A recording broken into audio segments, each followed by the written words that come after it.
Assalamualaikum warahmatullahi wabarakatuh. Perkenalkan, kami dari kelompok 4 yang beranggotakan saya Agustina Yono, NIM 225.211, Dihayu Lutfi Nur Azizah, NIM 225.222, Luciana Erika Budianti, NIM 220.5233, dan Restudi Utari, NIM 220.5244. Kami akan mempresentasikan hasil dari diskusi kami, yaitu materi tentang patofisiologi sistem reproduksi wanita pada mata kuliah anatomi fisiologi.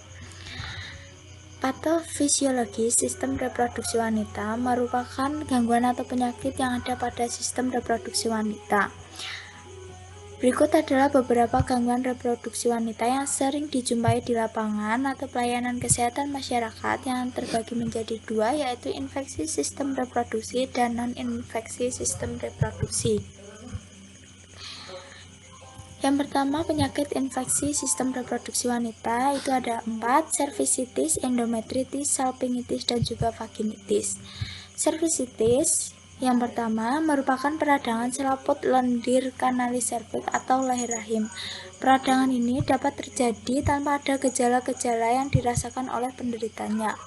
Penyebabnya yang pertama dapat disebabkan oleh kuman, dan sebagian besar infeksi karena kuman ditularkan melalui hubungan seksual, lalu reaksi alergi terhadap bahan kimia yang ada di dalam gel spermisida, pembilas vagina atau bahan latex yang ada dalam pembalut wanita. Kemudian yang terakhir, ketidakseimbangan hormon. Hasil anamnesia pada pasien cervicitis, yang pertama munculnya cairan vagina dalam jumlah banyak yang berwarna kehijauan, kecoklatan atau kekuningan dan kadang berbau tidak sedap. Lalu frekuensi buang air kecil yang semakin sering, kemudian rasa nyeri saat berhubungan seksual, kemudian pendarahan dari vagina setelah berhubungan seksual, dan rasa nyeri pada bagian panggul atau perut. Pemeriksaan penunjang pada cervicitis yaitu pemeriksaan panggul dengan menggunakan spekulum untuk memeriksa bagian atas vagina serta serviks, kemudian pengambilan sampel yaitu sampel airan dari serviks dan vagina untuk diteliti lebih lanjut di laboratorium yang biasanya dilakukan dengan cara pap smear dan kolposkopi yang disertai biopsi serviks. Untuk penata laksanaannya, yang pertama antibiotik, kemudian antiviral, lalu obat-obatan anti jamur, dan terapi hormonal mungkin akan dilakukan bagi penderita yang sudah memasuki masa menopause dan terbukti infeksi bukan berasal dari bakteri atau jamur. Kemudian penyakit infeksi yang kedua yaitu endometritis, merupakan peradangan yang terjadi pada endometrium rahim, lapisan paling dalam uterus. Selain endometrium, peradangan mungkin juga terjadi pada myometrium atau myometritis, dan kadang-kadang terjadi pada lapisan parametrium atau parametritis. Untuk penyebab endometritis yaitu bakteri. Kemudian anamnesanya demam, sakit perut bagian bawah, lochia berbau busuk, pendarahan abnormal vagina, dan disparenia dan dysuria. Pemeriksaan penunjang yaitu pemeriksaan vaginal dan biopsi. Untuk penata laksanaannya, pemberian antibiotik dan pemberian hormon estrogen. Kemudian penyakit infeksi yang ketiga dilanjutkan oleh teman kami yaitu Dihayu Lutfi Nur Azizah. Salpingitis adalah infeksi yang terjadi pada tuba Fallopi. Kondisi ini dapat pula menyebabkan terjadi infeksi pada uterus, tuba Fallopi, dan ovarium yang mengarah ke perlukaan, perlengketan pada jaringan sekitar, dan organ. Penyebab salpingitis yaitu infeksi oleh bakteri yang masuk dan menuju alat reproduksi wanita. Bakteri dapat masuk ke sistem reproduksi wanita dengan cara saat berhubungan seksual, pemasangan kontrasepsi spiral, persalinan, dan lain-lain. Kemudian ada anamnesa. Untuk anamnesa yaitu ada 1. Nyeri pada perut bagian bawah, baik salah satu bagian atau kedua bagian, dan nyeri ini akan bertambah jika melakukan gerakan. Yang kedua, ada terjadi pendarahan. Kadang-kadang terjadi pendarahan di luar siklus menstruasi dan terdapat sekret vagina yang keluar secara berlebihan. Yang ketiga, ada demam disertai menggigil. Demam yang terkadang disertai dengan keluhan menggigil ini sering terjadi pada kasus penyakit salpingitis. Kemudian ada pemeriksaan penunjang. Yang pertama ada pemeriksaan panggul. Pemeriksaan panggul ini digunakan untuk mengetahui apakah ada nyeri dan bengkak di bagian panggul. Yang kedua ada pemeriksaan darah. Pemeriksaan darah ini untuk mengetahui jumlah sel darah putih atau penanda infeksi atau peradangan lainnya. Yang ketiga, pemeriksaan lendir untuk mengetahui jenis bakteri yang menyebabkan salpingitis. Yang terakhir adalah paroskopi untuk memeriksa saluran tuba yang terinfeksi bakteri. Yang terakhir ada pelaksanaan salpingitis, yaitu ada 1. Pemberian antibiotik. Pemberian antibiotik ini diberikan untuk menghilangkan infeksi yang ada di salpingitis atau di tuba Fallopi. Yang kedua, istirahat yang cukup.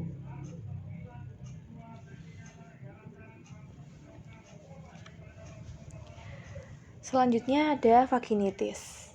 Vaginitis adalah peradangan pada vagina yang ditandai dengan rasa gatal di vagina dan keputihan. Penyebab vaginitis yaitu antara lain 1. Infeksi jamur dan bakteri, yaitu jamur atau bakteri yang pada kondisi normal terdapat di dalam vagina dalam jumlah sedikit dan tidak menyebabkan gangguan. Kemudian berkembang biak tanpa terkendali sehingga menimbulkan infeksi. Yang kedua, infeksi atau alergi bahan kimia. Yang ketiga, infeksi menular secara seksual. Yang terakhir, ada atrofi vagina. Atrofi vagina yaitu penipisan dinding vagina karena penurunan kadar estrogen setelah menopause. Yang kedua, ada anamnesa.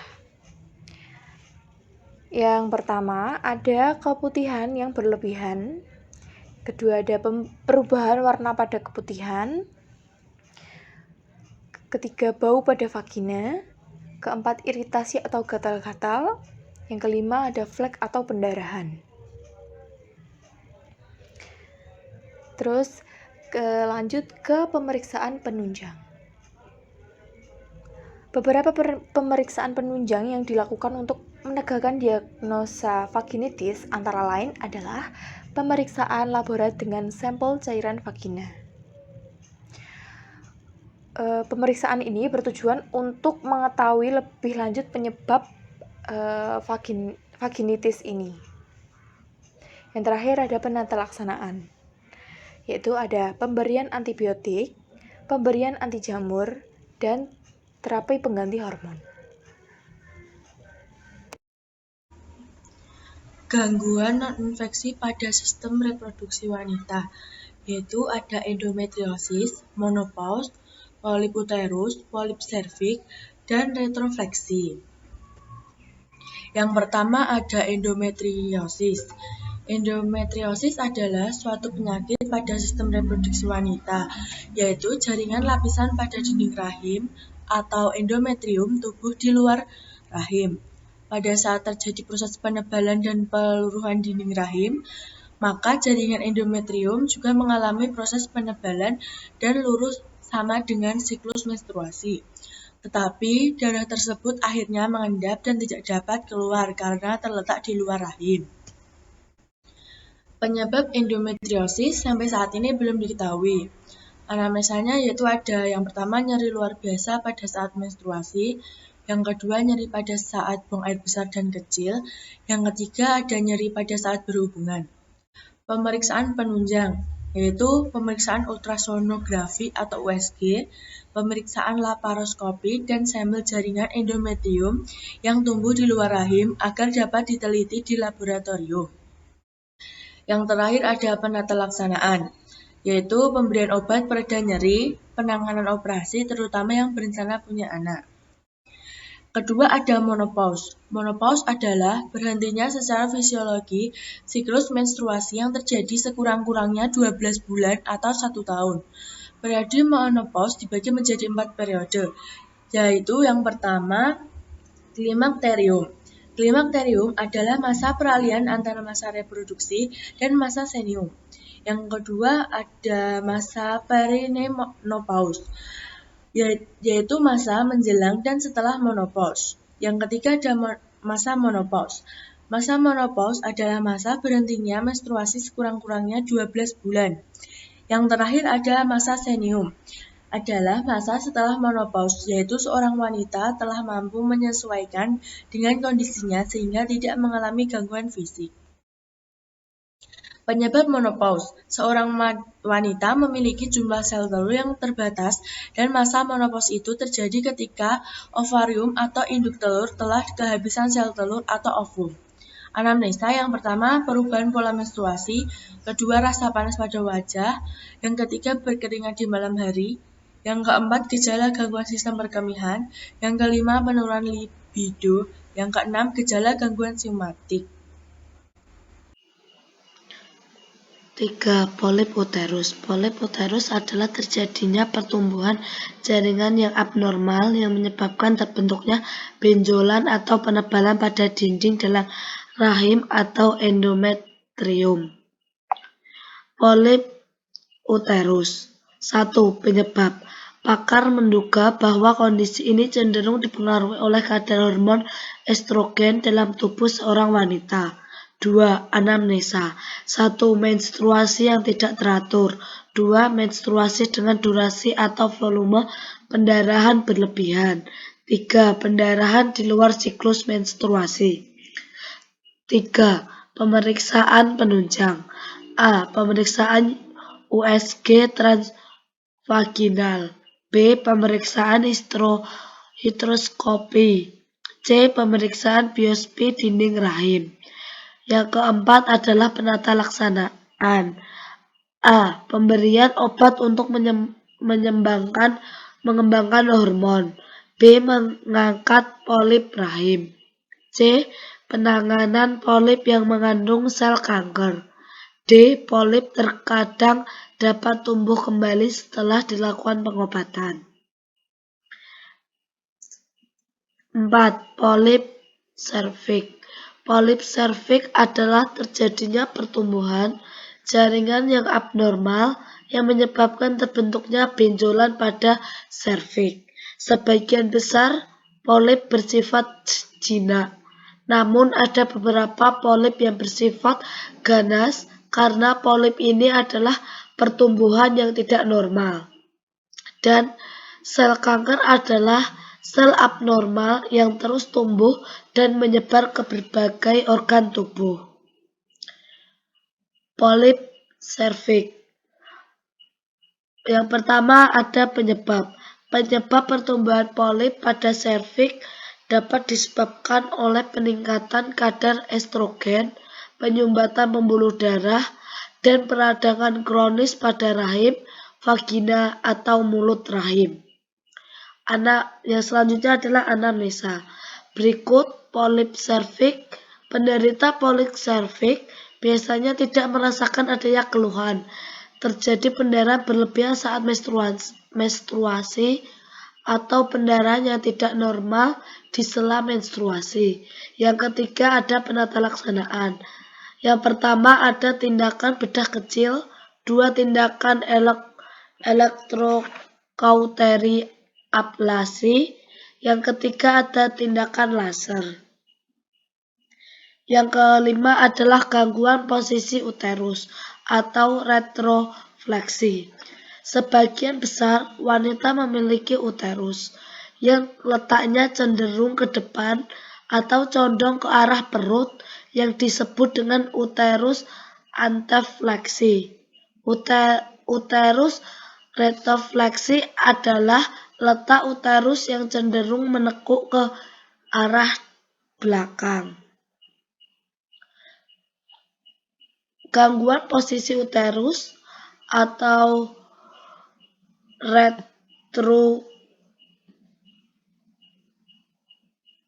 yaitu penyebabnya yaitu kelainan kongenital atau dibawa sejak lahir karena setelah proses kehamilan atau pengenduran otot rahim. Selanjutnya ada anamnesa. Yang pertama, sering buang air kecil, nyeri pinggang bagian bawah, nyeri pada saat menstruasi atau berhubungan seksual. Selanjutnya adalah penata laksanaan, pemeriksaan gineologi, inspekulo, dan pemeriksaan USG bagi secara abdominal maupun transvaginal. Sekian dari kelompok kami. Mohon maaf jika ada salah dalam perkataan. Sekian dari kelompok kami. Wassalamualaikum warahmatullahi wabarakatuh.